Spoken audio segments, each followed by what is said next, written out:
CHAPTER XXV MR. BALTIC, MISSIONARY About this time there appeared in Beorminster an elderly, weather‐beaten man, with a persuasive tongue and the quick, alert eye of a fowl. He looked like a sailor, and as such was an object of curiosity to inland folk. But he called himself a missionary, saying that he had laboured these many years in the Lord's vineyard of the South Seas, and had returned to England for a sight of white faces and a smack of civilization.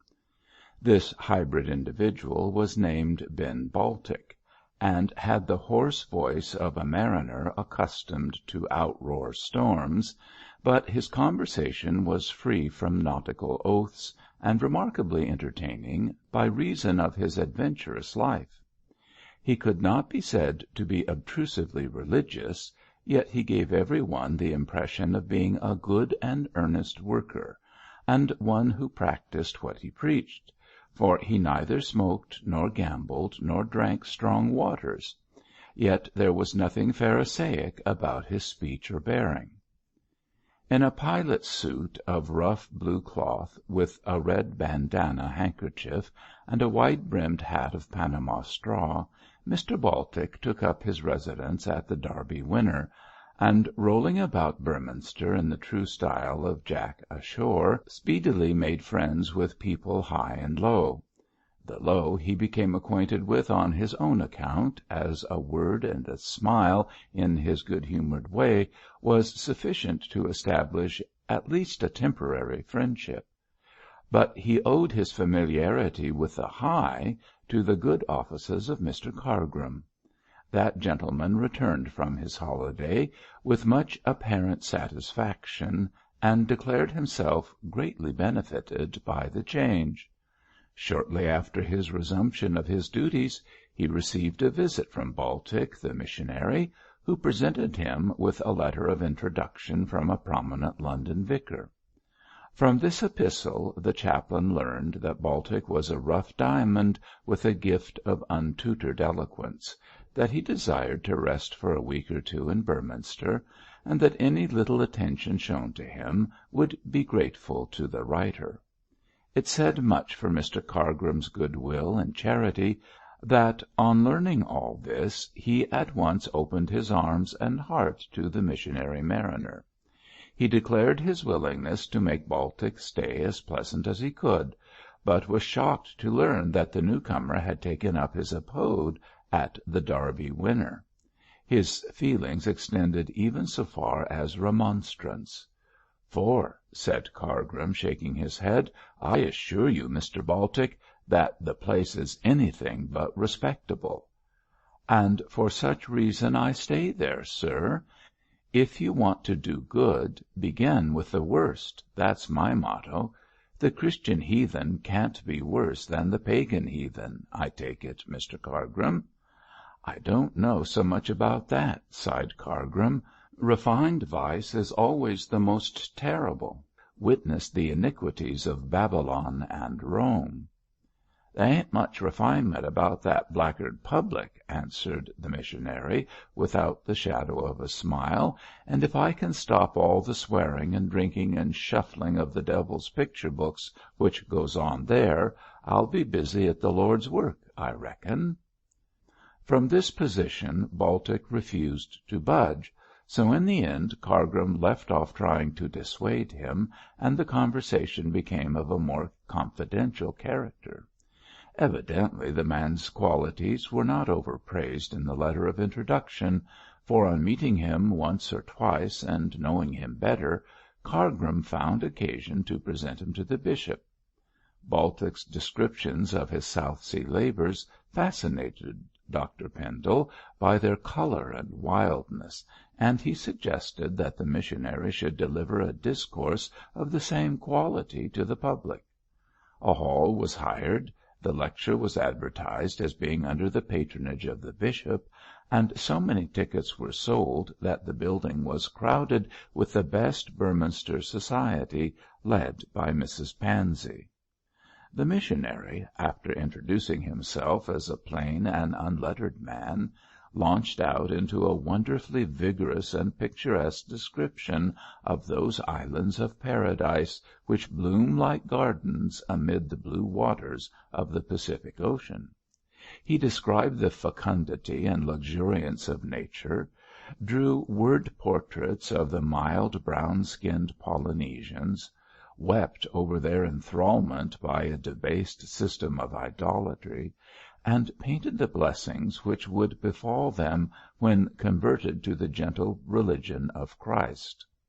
Baltic had the gift of enchaining his hearers, and the audience hung upon his speech with breathless attention. The natural genius of the man poured forth in burning words and eloquent apostrophes. The subject was picturesque, the language was inspiriting, the man a born orator, and when the audience dispersed, every one, from the bishop downward, agreed that Beorminster was entertaining an untutored Demosthenes.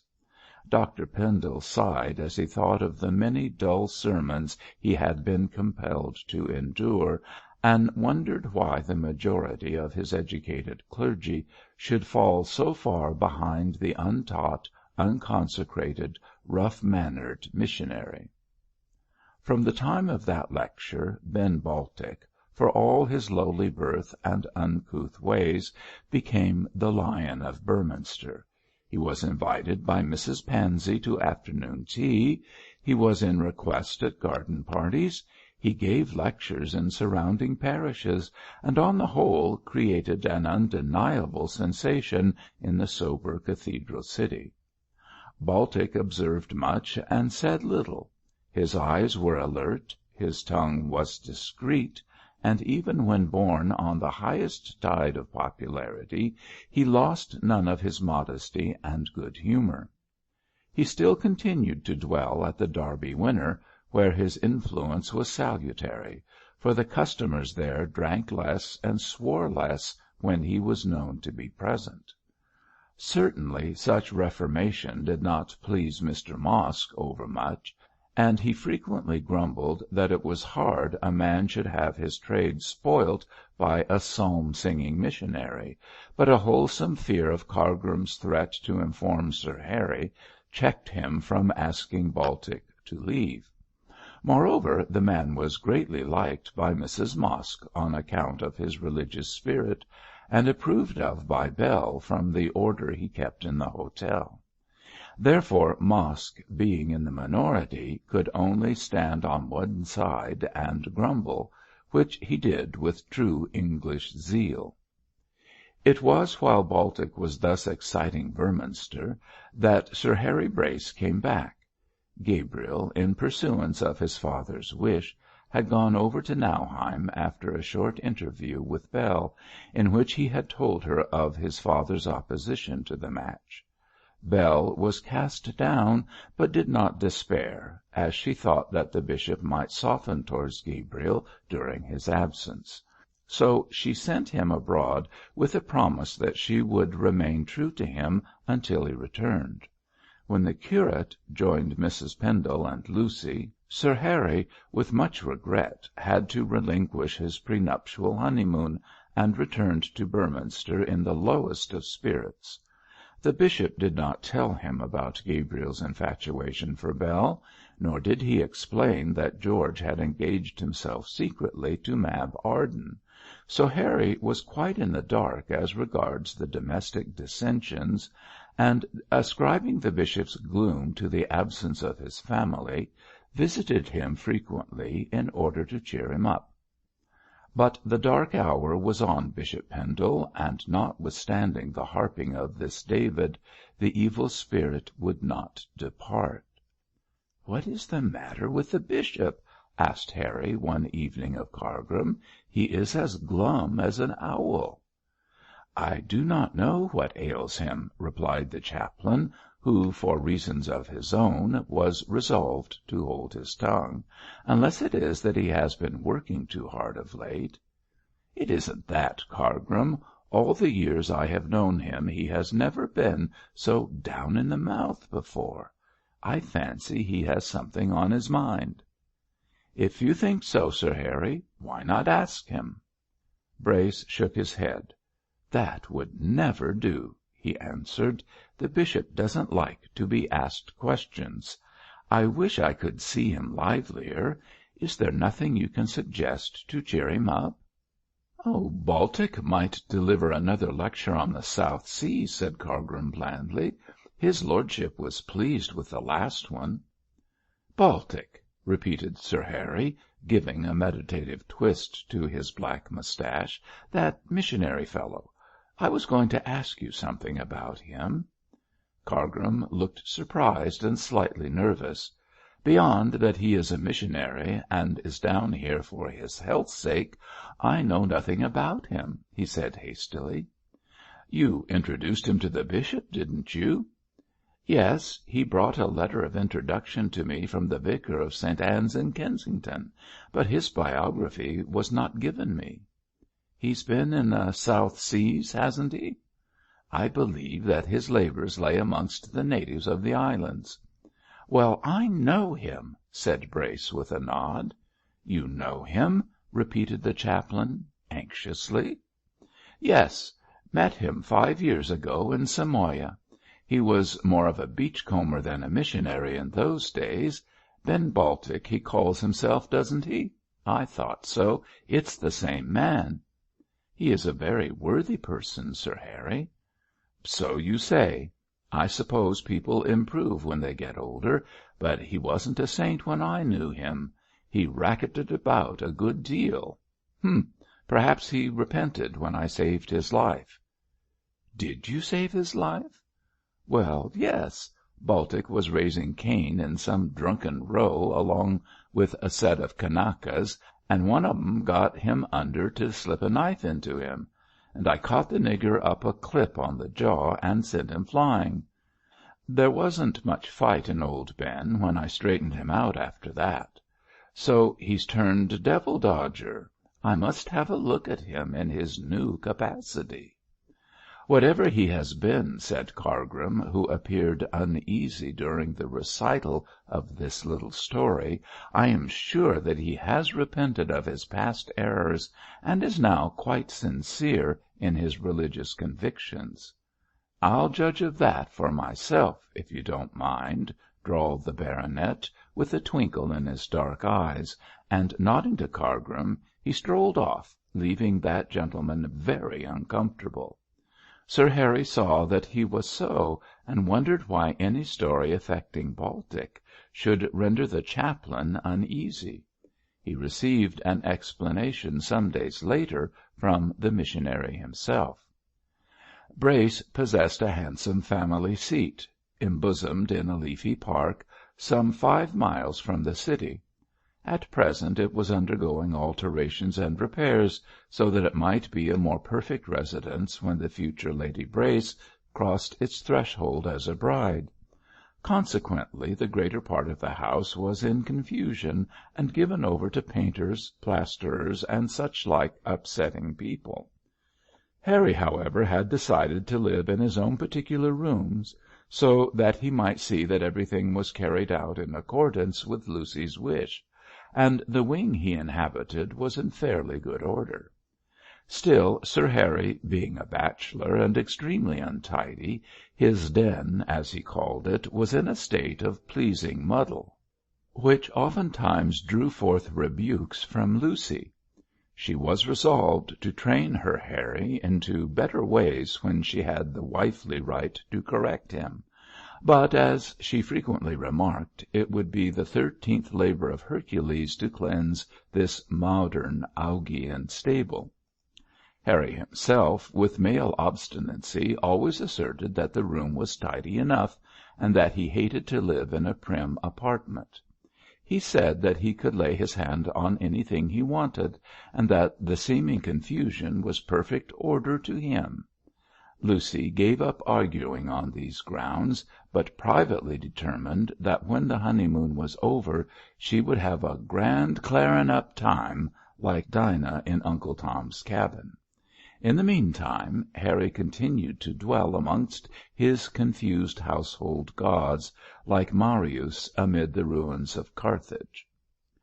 And after all, the den, if untidy, was a very pleasant apartment, decorated extensively with evidences of Harry's athletic tastes.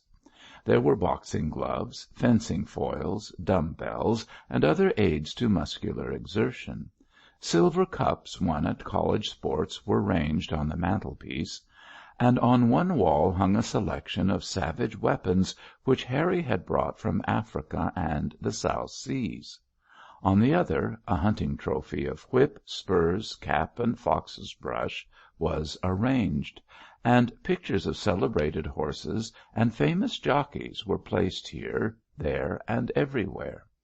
The writing table, pushed up close to the window, was littered with papers, and letters, and plans, and before this Harry was seated one morning writing a letter to Lucy, when the servant informed him that Mr. Baltic was waiting without. Harry gave orders for his instant admittance, as he was curious to see again the sinner turned saint, and anxious to learn what tide from the far South Seas had stranded him in respectable, unromantic Beorminster. When the visitor entered with his burly figure and bright, observant eyes, Harry gave him a friendly nod, but, knowing more about Baltic than the rest of Beorminster, did not offer him his hand. From his height of 6 feet he looked down on the thick-set little missionary, and, telling him to be seated, made him welcome in a sufficiently genial fashion, nevertheless with a certain reserve. He was not quite certain if Baltic's conversion was genuine, and if he found proof of hypocrisy, was prepared to fall foul of him forthwith. Sir Harry was not particularly religious, but he was honest, and hated cant with all his soul. "Well, Ben," said he, looking sharply at his visitor's solemn red face, "who would have thought of seeing you in these latitudes?" "We never know what is before us, sir," replied Baltic in his deep, rough voice. "It was no more in my mind that I should meet you under your own fig-tree than it was that I should receive a call through you." "Receive a call, man? What do you mean?" asked Harry negligently. "By the way, will you have a cigar?" "No, thank you, sir. I don't smoke now." "A whiskey and soda, then." "I have given up strong waters, sir." "Here is repentance indeed," observed the baronet, with some sarcasm. "You have changed since the Samoan days, Baltic." "Thanks be to Christ, sir, I have," said the man, reverently, "and my call was through you, sir. When you saved my life, I resolved to lead a new one, and I sought out Mr. Eva, the missionary, who gave me hope of being a better man. I listened to his preaching, Sir Harry, I read the Gospels, I wrestled with my sinful self, and after a long fight I was made strong. My doubts were set at rest, my sins were washed in the blood of the Lamb, and since he took me into his holy keeping, I have striven to be worthy of his great love." Baltic spoke so simply and with such nobility that Brace could not but believe that he was in earnest. There was no spurious affectation, no cant about the man. His words were grave, his manner was earnest, and his speech came from the fullness of his heart. If there had been a false note, a false look, Harry would have detected both, and great would have been his disgust and wrath.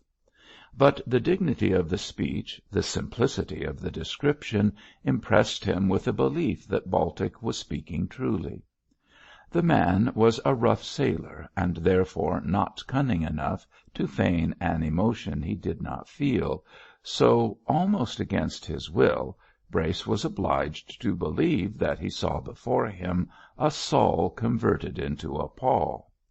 The change of pagan Ben into Christian Baltic was little else than miraculous. "And are you now a missionary?" said Brace, after a reflective pause. "No, Sir Harry," answered the man calmly and with dignity. "I am a private inquiry agent." Chapter 25.